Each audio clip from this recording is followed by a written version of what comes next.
Was there discomfort? Did anybody even want this change? We're really clear about what that meant and why are we doing this? And do we understand that? And do we even have the skills that they didn't understand how to do that? So I sat down with, the chief operating officer, the CFO, and their chief human relations officer, and we talked about this challenge, right? That, if we don't really change as an organization, we may not exist in 3 years.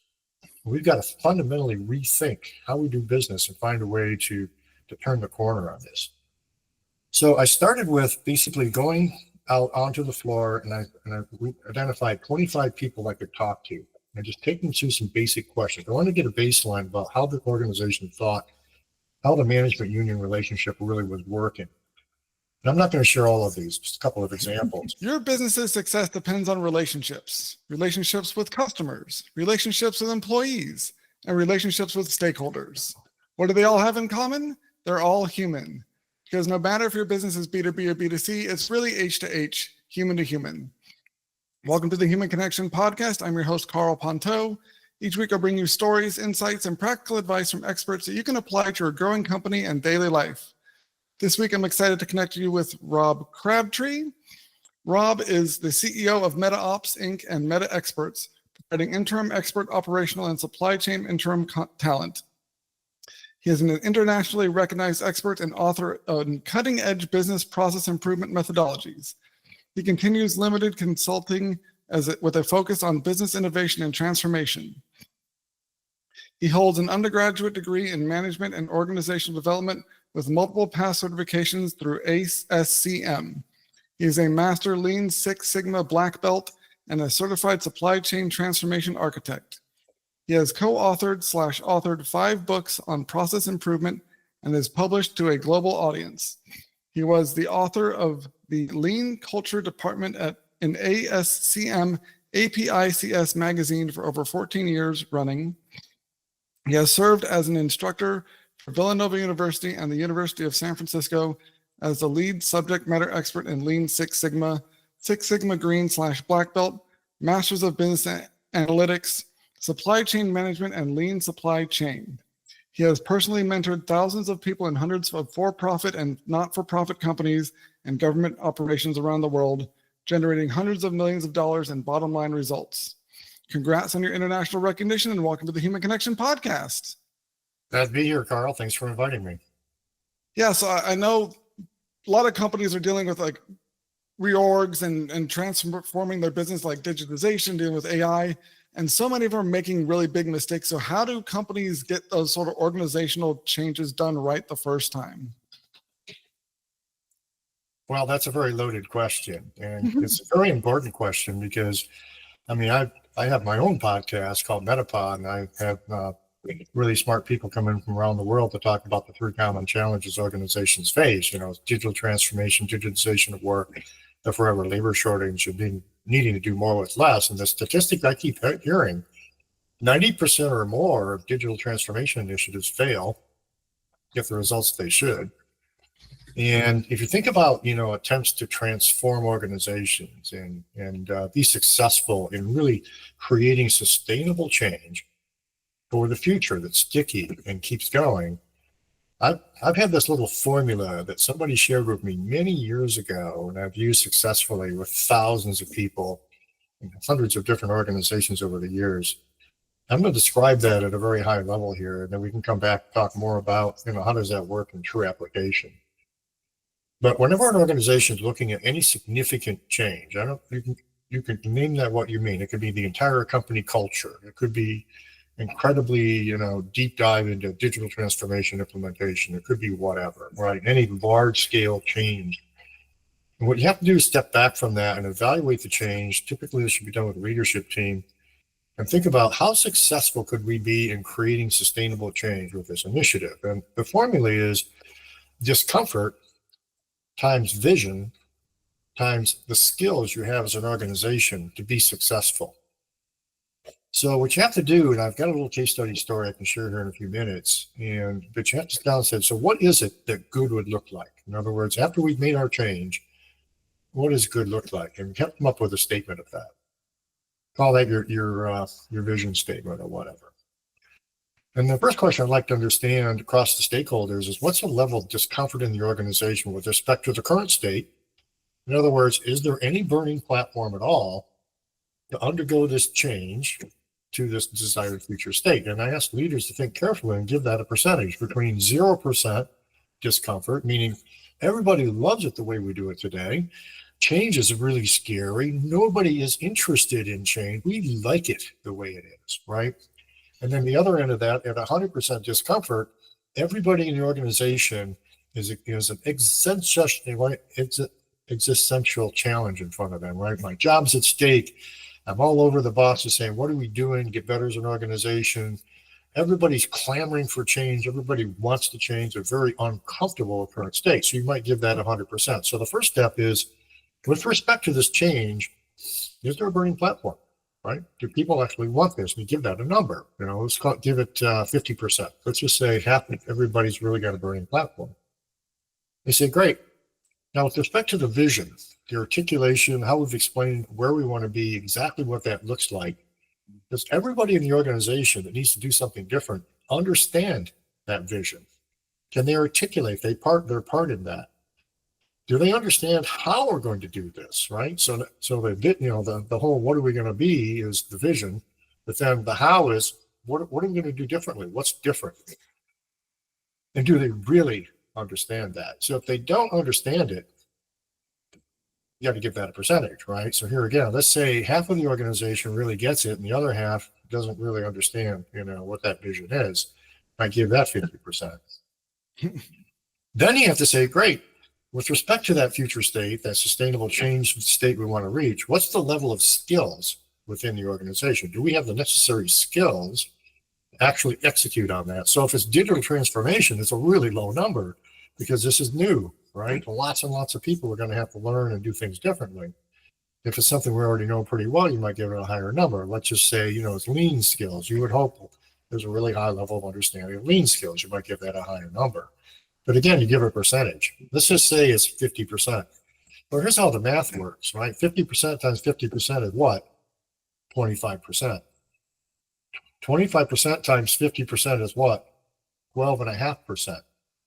So based on those three factors, how we multiply that, our chances of success are horrible, no more than 12.5%. And I've done this exercise with every kind of audience around any kind of a sustainable change initiative you'd be thinking of, and the numbers tend to come in. Usually start out with some bad numbers, but you know what? There's good news and there's bad news, right? So the bad news is we've got work to do. The good news is we know what we should work on to fix. And if we have time for it in today's story, I'll explain how we actually tackled that for an organization. But it's figuring out that, wait a minute, if people don't understand, we've got to fix that. Right? If there's no burning platform, what is it we have to communicate, share, and build a burning platform so that people actually have an appetite for that future state change? And frankly, skills are generally the easier thing to figure out, right? It doesn't take too long to train people, hire people, or get outside support to kind of fill those skill gaps. But if you don't have a really clear vision and lots of discomfort about where you want to be and a desire to be there as an organization, you're in big trouble. Yeah, it's amazing how it seems like, this is like 50% there and 50% there is fine, but when they realize you combine them all together and it actually leads to a much higher failure rate, then it's no surprise that so many organizations don't do well with these sort of like the transformations that they're going through. Because I imagine those 50% things you started with are actually probably like higher estimations than what they're usually starting with. Usually it's lower, and that that multiplication ends up being a lot worse than even the 12.5% you ended up with. So, and you mentioned it like a success story. So how do you go about addressing these issues so that they don't impact the companies you're working for or working with? Well, I'd like to share a story, an actual true story. And I've been through this many times over the years. And there was one organization I got to work with that had quite the challenge, right? So this is an organization that basically handled defined benefits for unions, right? For a large union. And they also handle health and welfare. This would be your medical insurance and stuff like that. And at the time, they were facing this existential threat where 401ks were entering the market. Defined benefit plans are going away very, very quickly. So they were losing, right, customers in that space, and they weren't growing. They're actually getting smaller. And they were basically at a threat of actually becoming insolvent and literally losing everybody's jobs, right? So this is a 600 employee organization, which, by the way, is unionized.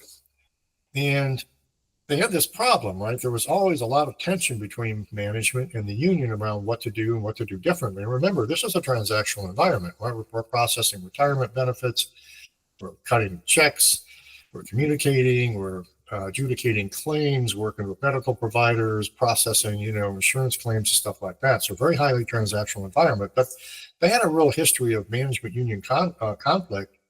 And one of their big challenges is they'd have all kinds of trouble introducing any kind of technology. So from a digital transformation perspective, every single time they tried to deploy something new or different, it was a train wreck, right? Because, wait a minute, nobody thought about this. Was there discomfort? Did anybody even want this change?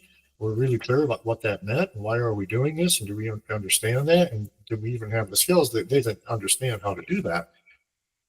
So I sat down with, the chief operating officer, the CFO, and their chief human relations officer, and we talked about this challenge, right? That, if we don't really change as an organization, we may not exist in 3 years.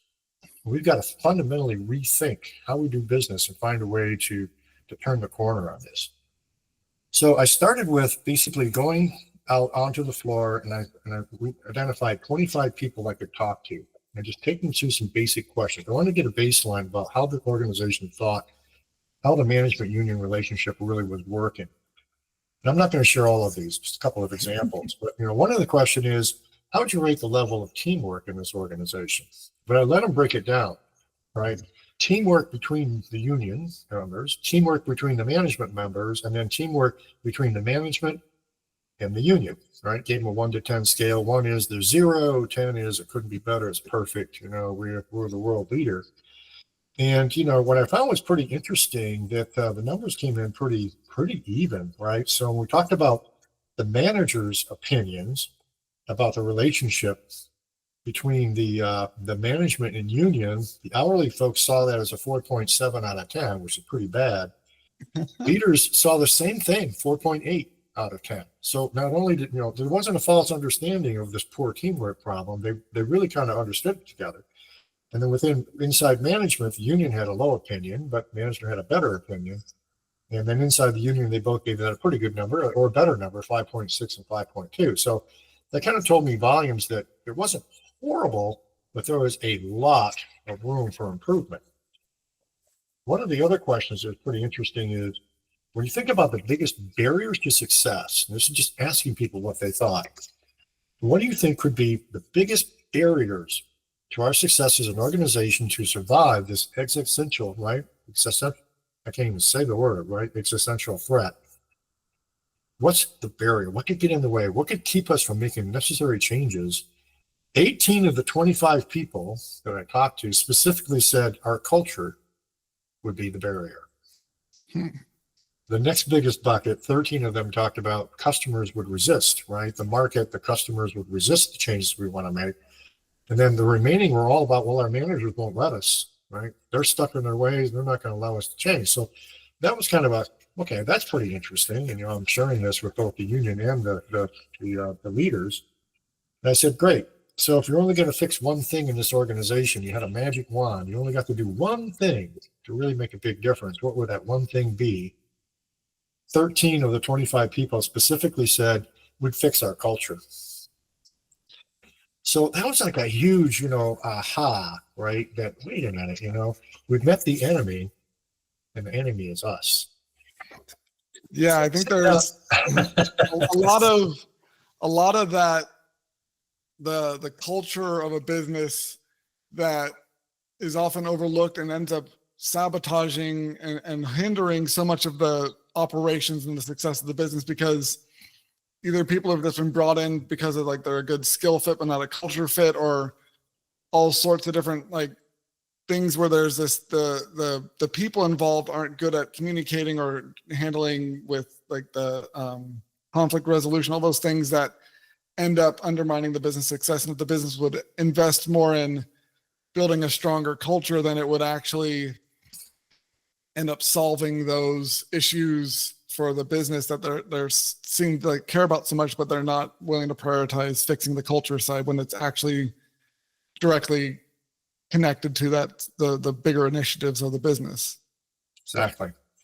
So I sat down with the leadership team and I said, you know what, to be successful, we really need to create a guiding coalition. I don't know if you're a fan of John Cotter, for example, one of the change management gurus, but he's done a good job in his books of defining, you know, what a good guiding coalition looks like, you know, and what a compelling vision should be.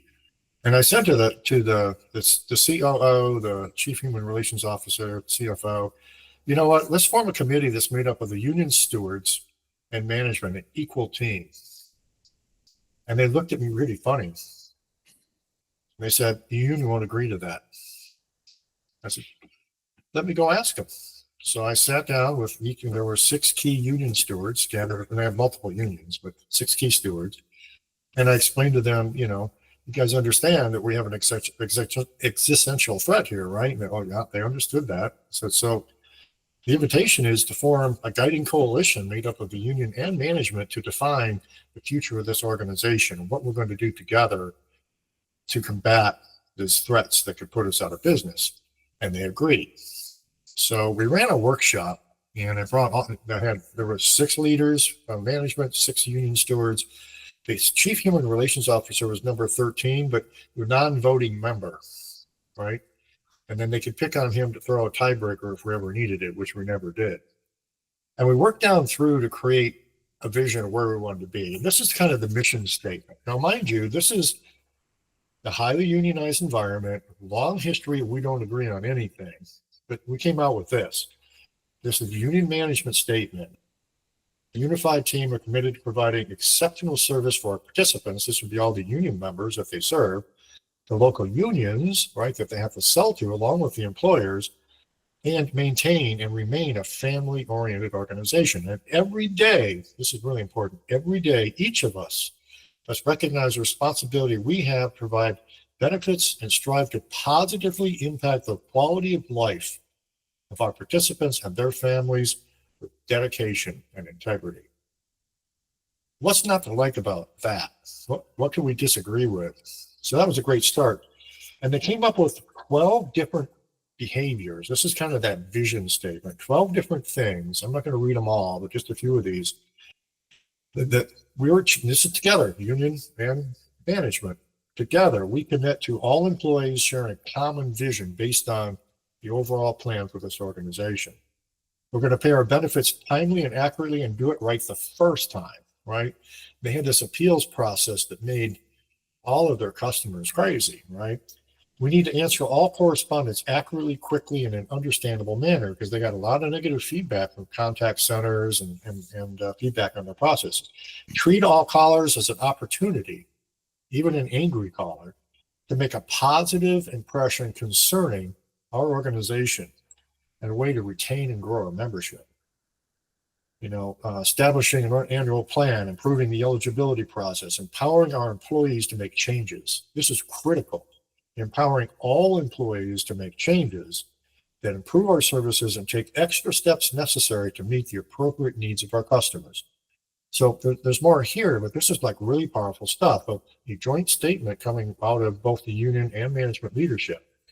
And behind this, I got them to agree, you know what, we're not going to try to measure everything, but we need some KPIs. We need some goals to work to as an organization. And I came up with 3.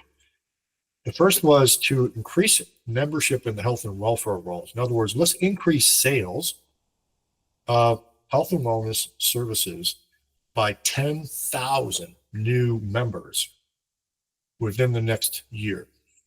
We're going to improve measured quality 50% in the next year. And that was going to be measured from the responses from customer satisfaction surveys and the number of toll-free calls and what they call the TKPR. That was a escalation, right? The number of escalations, the percentage of those, right, that they were getting. And then lastly, improving measured customer satisfaction, 50%, right? Customer satisfaction survey. They had 6 surveys, including employer and local union surveys they were going to run to get feedback to understand, are we moving the needle with respect to how customers see us?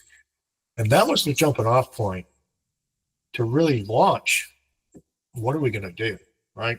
And that led to, some value stream mapping activity, picking key processes. I remember the first thing they decided to tackle, there's a technique in the Lean Six Sigma lexicon called 5S, right?